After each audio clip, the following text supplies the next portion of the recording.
Folks, I'm talking to Lou Cohen. He is a war veteran who stormed the beaches of Normandy, and we're here to ask him about his service in the war. Go ahead, Lou. Take it away.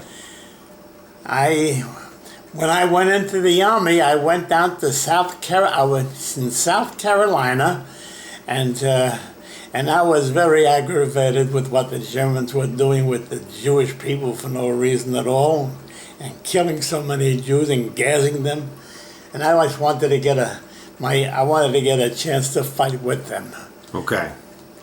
I got down to Camp Davis, North Carolina, where they were building an officers' candidate school, and I noticed nobody has a gun. They're all digging ditches. I said, well, I came in the Army to fight here. I said, I don't want to be digging ditches.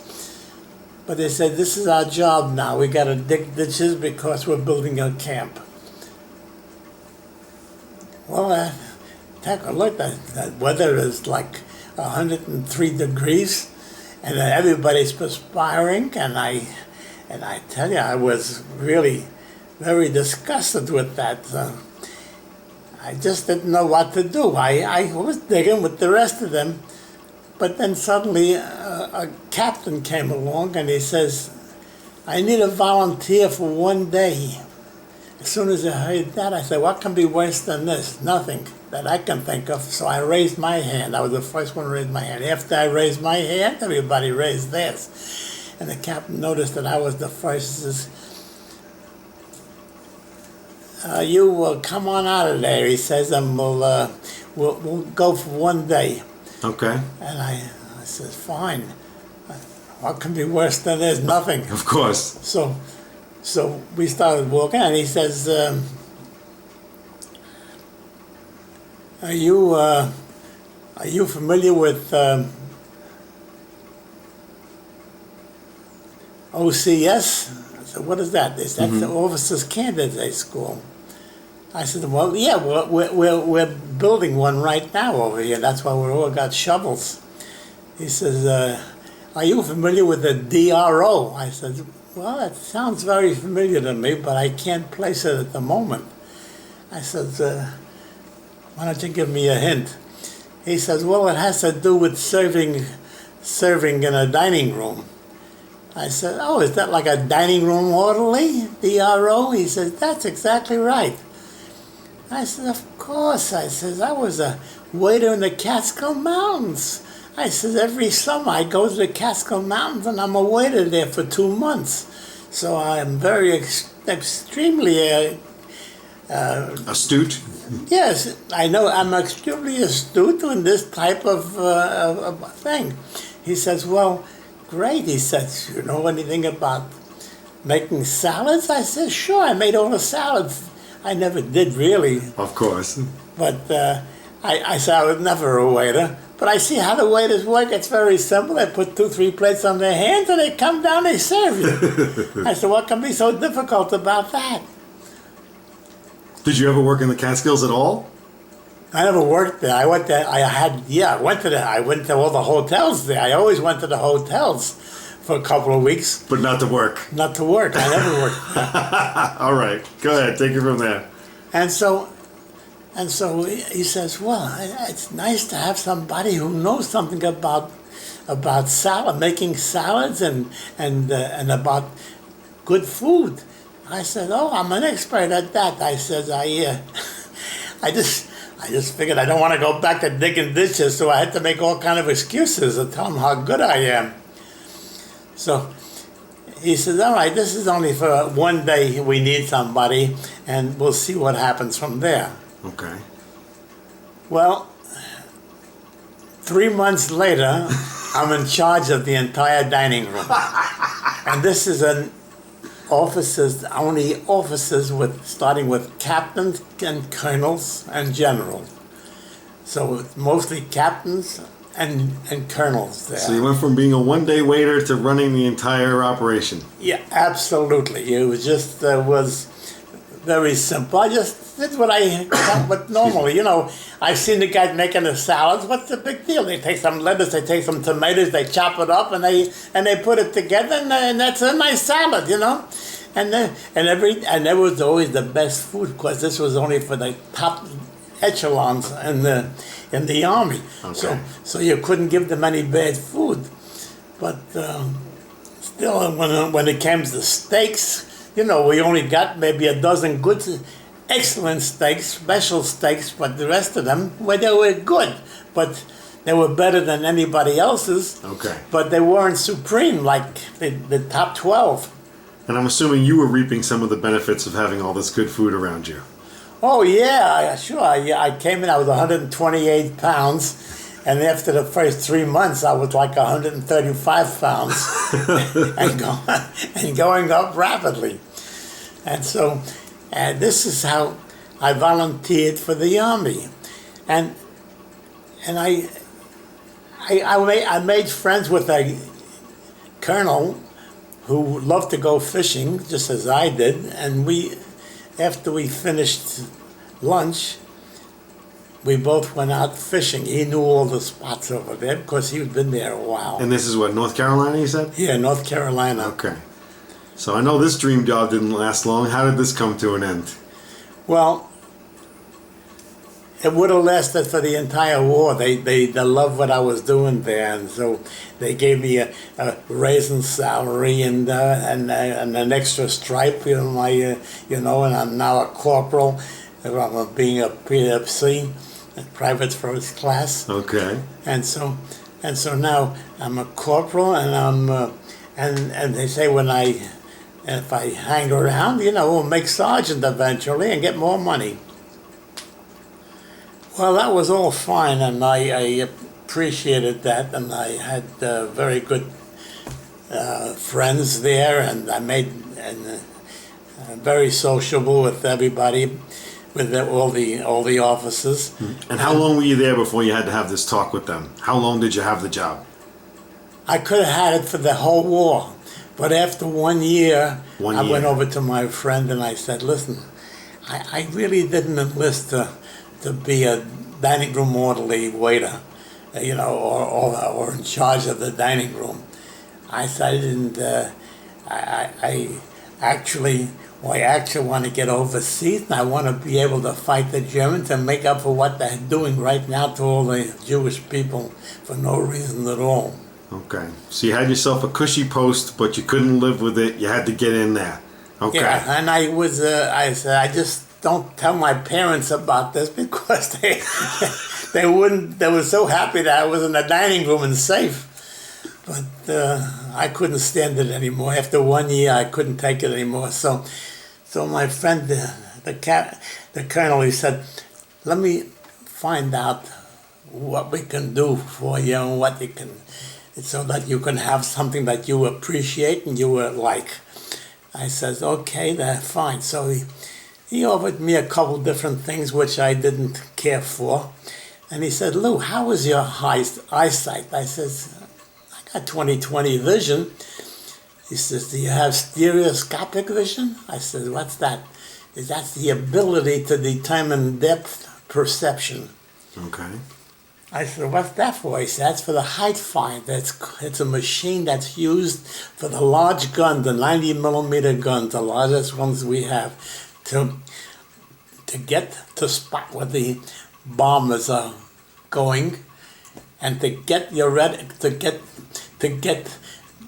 to see if your eyesight can keep up with the reticles. And the reticles, those are markers that you handle by moving left and right. They go left and right and up and down.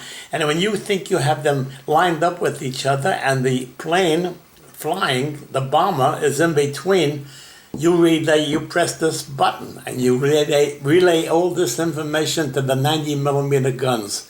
And they fire and they knock the planes down. Okay. They don't have to aim or anything else because it's all taken care of on a height finder. So you need someone with good vision as well as hand-eye coordination, and you thought you could handle that. Exactly. Okay. So how long did you work on the gun? I went to school for 90 days. For 90 days. Okay. And they told us if the two people that get the highest marks in the class, they can select whatever camp they want to go to when we have a request for height finder, and they want to send it, and the camp is in California. We tell you, can you want to go to California with the height, and you can accept it or refuse it. But we'll come back and we'll always give you first choice. Okay. For the first 2 people. So they kept offering me, they want to have something in Texas. We have a height finder. They need a height finder in Texas. They want to send out someplace. I said, no, I don't want Texas. California, Colorado. No, I don't want any of those. And then they have something in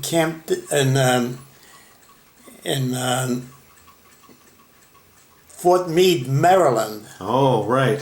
I said, that's the place I'm looking for. I want to be close to home. I figured this way I can get home on weekends and see my family and keep everybody happy. I didn't know it was a pre-port of embarkation. Nobody told me that. What does that mean? A pre-port of embarkation. That's where they send you out from there to go overseas. Aha! Okay, so you arrive in Fort Meade. Yes, I arrived in Fort Meade, and I'm there for 3 days, and I say, the captain wants to see you. And I go over to see the captain, and he says, you'll be leaving tomorrow to go overseas. I said, I don't think I can do that, although I would love to do it. I've been trying to get to overseas for the longest time, but I never had any basic training. And you see, I have a book here. It says everybody that goes overseas, every soldier must have 90 days of basic training before he goes overseas. Okay. And I said, I can't go overseas if I don't know how to fire a gun. He said, what have you been doing for the whole year and a half you've been in the Army? I'm working in mess hall with the colonels and the captains. Okay. Oh, okay. So we'll have to just, we're going to put down 90 days training, and then you're going to be shipped out. I said, fine, that's what I want. Okay. So they gave you the basic training? Yeah, they gave me the basic training, the 90 days. They showed me how to fire a gun and a gun apart and bazookas and everything else, and I was pretty good at it.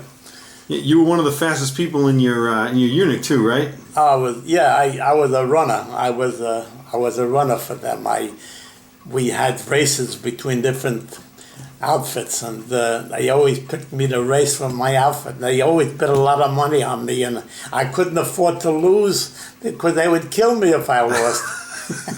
They're losing their whole month's salary. They bet the whole month's salary on the races, you know. Mm-hmm. So I did that for the 3 months I was training. I was running like hell, you know. Winning races for money. Yeah. And the 90 days, and the 91st day, I'm ready to go overseas. Okay. I went overseas. I was kind of fortunate. I went over on the Queen Mary. Okay. And now, why was that fortunate? Because the Germans were after the Queen Mary, or everybody was after the big Queen Mary and the Queen Elizabeth. They wanted to make sure they could destroy these ships. Okay. Because they were very fast. And every time the Germans got contact with them, with one of the ships, of course, have contact with they know where the submarines are too. And so the captains say, full speed ahead. And when we go full speed ahead, when we're on top of the water, they can't do that when they're in the submarine and going on very, very slow as compared to us. Right. So nobody could ever catch us. We made a lot of contact. Every day we had contact with 3-4 submarines that were after us, but nobody can keep up with us. Okay. So it took us 5.5 days. We were over in England. Okay.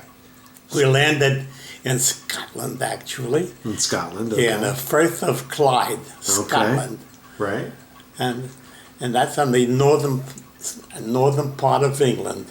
So when we got there, got on the northern part of England, and there was beautiful countryside. There was all countryside over there.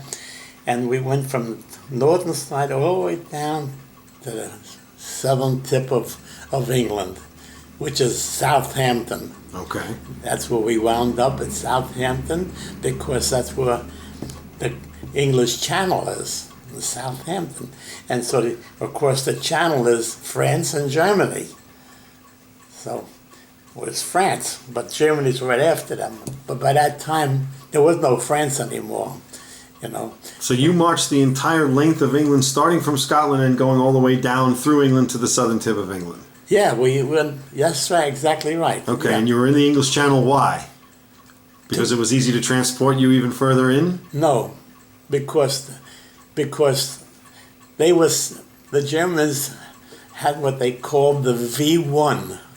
That was a rocket they sent from Germany. And the first time they saw it, they woke me up at 4 in the morning and said, Corporal Cohen, what do we do over here? Look at this, it's a rocket in the air. And it's heading for London. You know, we've gone over heading for London. And that's how London got bombed to heck. There were no more buildings standing up in London anymore. Right. But every 15 minutes, a new rocket would come from the same location. We timed it. 15 minutes is another one, and there it was in the air. And so that was the V1, and they were bad enough.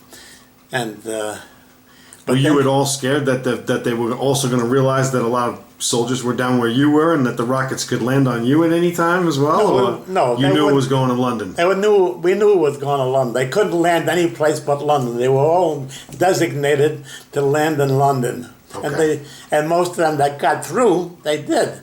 And it was our job to try to knock them out. But it was getting tougher and tougher, because after the V1s, about 6 months later, 5 months later, they came out with the V2. And that was even a more sophisticated rocket. And with the equipment they had, I don't know how we ever won the war, because what our equipment was nothing close to what they had.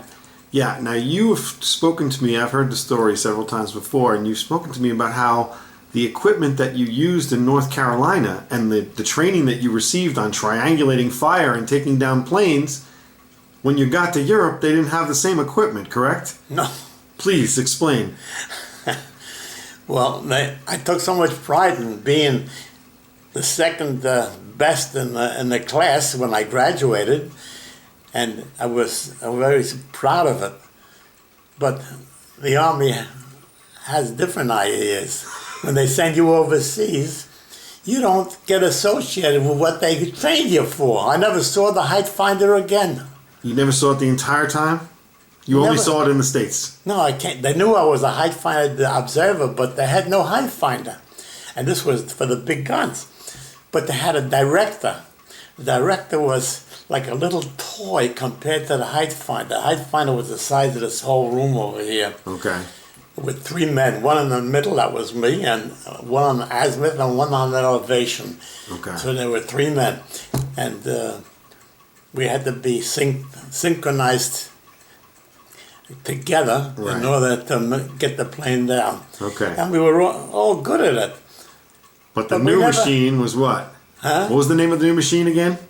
The height finder. No, the new one that you found in Europe. Director. The director. Okay, tell us about that. Director was like a little toy compared to the height finder. Director was a little, about 3.5 feet wide and about 5 feet tall, and there was nothing to. There was nothing. There were no reticles and no marks in there that I can line up or anything. It was just a matter of observing, looking through a certain glass, and when you thought the enemy was a certain distance from you, you opened fire, and this was only for small guns. Okay. And for small planes. So the big bombers were up in the air. We didn't have a 90-millimeter gun here. Okay. Nor a height finder to track them. So We had to work with the director, and I couldn't work with that because that was not perfected, and everything they did there was incorrect. So they never perfected that particular one. That's for the smaller guns. So whenever we made contact, everybody pushed the director aside, and everybody took the positions, one on the right and one on the left, and one firing in the center. And that's how we fought against the smaller planes. Okay. They were very fast, and we had to be fast to keep up with them. So there was no time to start fooling around with the director. They never perfected it. We didn't know what to do with it. They never showed us, but they didn't know themselves. So the director that was the end of the height finder and the director. So all of your training was either in a dining room or working on an obsolete machine that they didn't even have in Europe yet. That's right. That's right. We best training I had was in the kitchen, was in the kitchen where I was in the dining room where I was able to make good recipes for the officers. And thank goodness you got basic training because that's what you really needed. Oh yeah, you got there. That's the most valuable training. I wouldn't know how to shoot a gun otherwise, you know. Okay, so what happens after the Southern England? I know you ended up in Paris. Tell me what happened. Well, then everybody waiting for D-Day. That's the day that we were going to attack, but the Germans couldn't figure out where we're going to attack. France had a big coastline, and they couldn't defend the entire coastline. So they. All right, so I have a question for you since I wasn't there. Now, was D-Day the kind of thing that was rumored among soldiers? So you guys were all planning an invasion that you already knew to be called D-Day, or is it called D-Day after the fact? It was D-Day, but everybody called it D-Day before we ever invaded them. Okay. But they didn't. But nobody knew where the invasion is going to be from. Or when, right? Yeah. D-Day wasn't a specific day, planned day. No dates or anything. And the generals were making up our plans, you know, and we had no idea. So you soldiers were just sitting and waiting, knowing D-Day was coming soon, and at any point we were fighting against the V-1s and the V-2s, the rockets and everything, you know. So we had plenty of activity, but and London was being destroyed completely, you know. Couldn't find two bricks on top of each other. Oh, terrible. But all right, so it's D-Day. It's D-Day was on June 6th, 1944. And nobody knew when it's going to be or where it's going to be. But it happened to be right directly across from where the English Southampton was, right across into France, directly across the 20 miles. All right. If you would like to hear the rest of Lou's story on him arriving on D-Day, catch us on the next video. I'm going to recharge the batteries. I'm going to go and we're going to hear the rest of the story. All right. Till then, thanks, Lou. Okay, sir. You take care.